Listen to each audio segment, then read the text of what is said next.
शिशुपाल वध की कथा।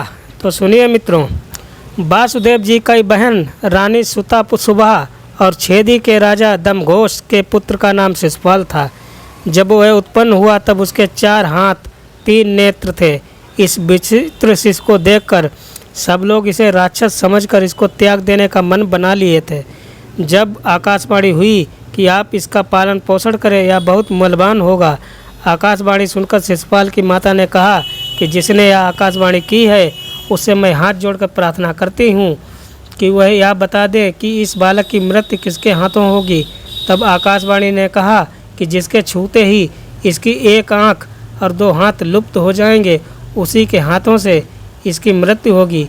इस विचित्र शिशु को देखने के लिए सभी राजा लोग आने लगे। शिशुपाल की माता जब सबके गोद में शिशु को रखती थी, उसी समय रानी सुबा के भाई वासुदेव जी के पुत्र बलराम जी और श्री कृष्ण भगवान भी वहां गए। जब श्री कृष्ण भगवान की गोद में इस विचित्र शिशु को रखा गया, तब उसके 1 नेत्र और 2 हाथ लुप्त हो गए। यह देखकर शिशुपाल की माता थर-थर कांपने लगी। उसने अत्यंत दीन भाव से श्री कृष्ण भगवान से कहा कि आप सबको अभय देने वाले हैं, अतः मैं आपसे यह प्रार्थना करती हूँ कि आप शिशुपाल का कभी वध मत कीजिएगा। यदि आप कोई अपराध करे तो आप मेरी ओर देखकर इसे क्षमा कर दीजिएगा। श्री कृष्ण भगवान ने अपनी बुआ से कहा कि यदि यह वध करने योग्य 100 अपराध करेगा तो भी मैं इसे क्षमा कर दूंगा, आप चिंता ना करें।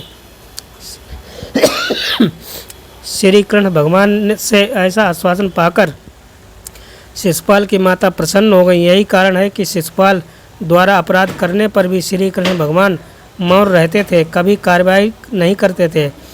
इस कारण का लाभ उठाकर शिशुपाल यादवों पर ही अत्याचार करने लगा। हुआ श्री कृष्ण के विरोध में कार्य करता था। एक बार शिशुपाल ने तो तपस्वी बप्रहु की पत्नी का अपहरण कर लिया। एक बार श्री कृष्ण भगवान के पिताजी यज्ञ कर रहे थे तो यह वहाँ उत्पात मचाया और यज्ञ में विघ्न डाला। जरासंध का वध करने के पश्चात श्री कृष्ण, अर्जुन और भीम इंद्रप्रस्थ लौट आए। वापस आकर उन्होंने धर्मराज युधिष्ठिर से सारा वृत्तांत कहा, जिसे सुनकर वे अत्यंत प्रसन्न हुए। तत्पश्चात धर्मराज युधिष्ठिर ने राजसूय यज्ञ की तैयारी शुरू करवा दी। उस यज्ञ के ऋतिज आचार्य होते थे। ऋतिजों ने शास्त्र विधि से यज्ञ भूमि को सोने के हल से जुतवाकर धर्मराज युधिष्ठिर को दीक्षा दी। धर्मराज युधिष्ठिर ने सोमलता का रस निकालने के लिए समय यज्ञ की भूल चूक देखने वाले सदपतियों की विधिवत पूजा की। अब समस्त सभासदों ने इस विषय पर विचार होने लगा कि सबसे पहले किस देवता की पूजा की जाए। तब सहदेव उठकर बोले, श्री कृष्ण देवन के देव, उन्हीं सबको सबसे आगे ले। ब्रह्मा शंकर पूजे, जिनको पहली पूजा दीजिए उनको। अक्षर ब्रह्मा कृष्ण इदुराई, वेदन में महिमा बिन तिन गाई। अग्र तिलक यदुपति को दीजिए, सब मिल पूजन उनको कीजिए। परम ज्ञानी सहदेव के वचन सुनकर सभी सत्पुरुषों ने साधु साधु कहकर पुकारा। भीष्म पितामह ने स्वयं अनुमोदन करते हुए सहदेव के कथन की प्रशंसा की। तब धर्मराज युधिष्ठिर ने शास्त्रों लोक की विधि के भगवान श्री का पूजन आरंभ किया।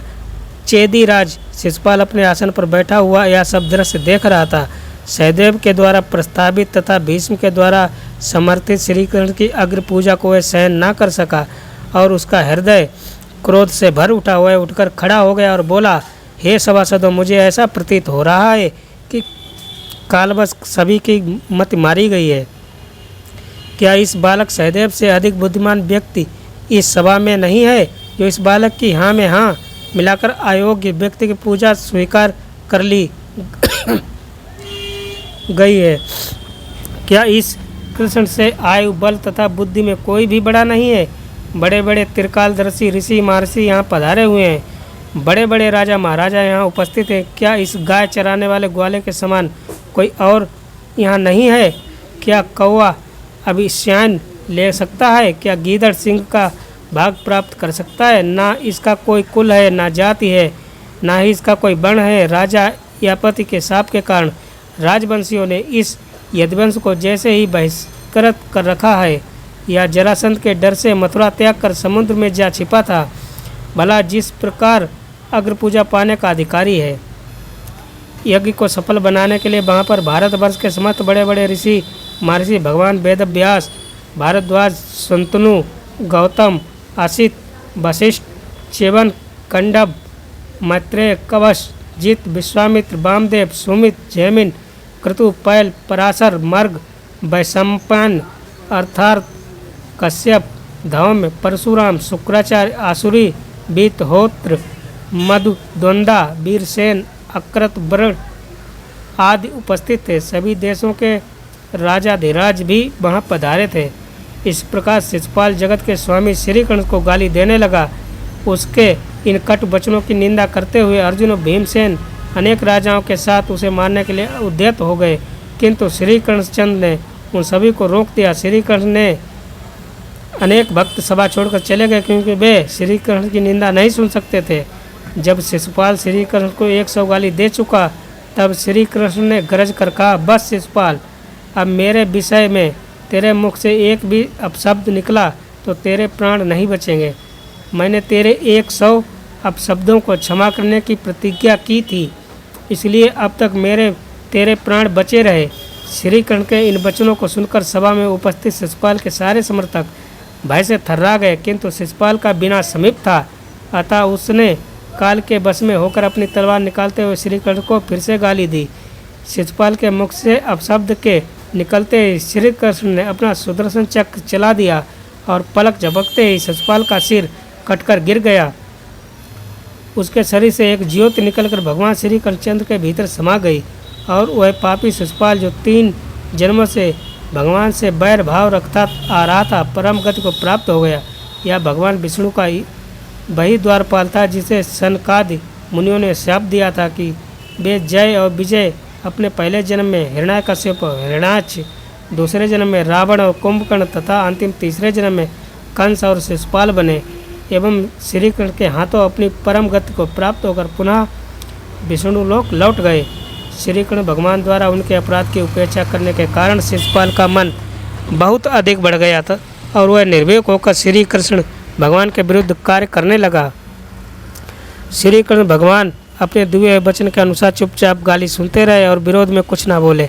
जब शिशुपाल 100 से अधिक गालियां दे चुका था, तब श्री कृष्ण और भगवान राज समाज में बोले कि यद्यपि यह मेरा संबंधी है, फिर भी यह हमसे द्वेष करता है और हमें हानि पहुंचाने में इसने कोई कोर कसर नहीं छोड़ी। मैंने इसकी माता को इसके 100 अपराध क्षमा करने का वचन दिया था, जो अब पूरा हो गया है। आप सब लोग देख रहे हैं कि यह कैसे निर्भीक होकर मुझे गालियां दिए जा रहा है। अब आज मैं इसे क्षमा नहीं करूंगा। इतना कहकर श्री कृष्ण भगवान ने अपने सुदर्शन चक्र से उसके सामने ही उद्दंड शिशुपाल का सिर काट दिया। कहने का आशय यह है कि यदि अपनी संबंधी विरोधी हो तो वह सतत विरोध में ही कार्य करता है और ना करने योग्य कार्य करने लगता है। ऐसा करते समय उसको संकोच, भय, लज्जा नहीं आती, वह निर्भीक होकर कार्य करता है। मूर्ख मित्र संबंधी की अपेक्षा ज्ञानवान शत्रु अच्छा माना जाता है। युधिष्ठिर के राजसूय यज्ञ में देवऋषि, महर्षि, राजा और अनेक महाराजा उपस्थित थे। किसी ने श्री कृष्ण भगवान की यज्ञ पूजा का विरोध नहीं किया। श्री कृष्ण भगवान का संबंधी शिशुपाल आगे आकर सबके सामने उनका अपमान, निंदा, गाली देने लगा। इसलिए मनुष्य को सावधान रहना चाहिए कि कौन हमारा हित करने लगा है और कौन हमारे विरोध में कार्य कर रहा है। इसलिए गुण दोष के आधार पर शत्रु और मित्र बनाना चाहिए और उनसे सतर्क रहना चाहिए। तो इस कहानी से बहुत कुछ सीखने को मिलेगा, एक बार ज़रूर सुने एवं चैनल को सब्सक्राइब अवश्य कर लें। धन्यवाद मित्रों।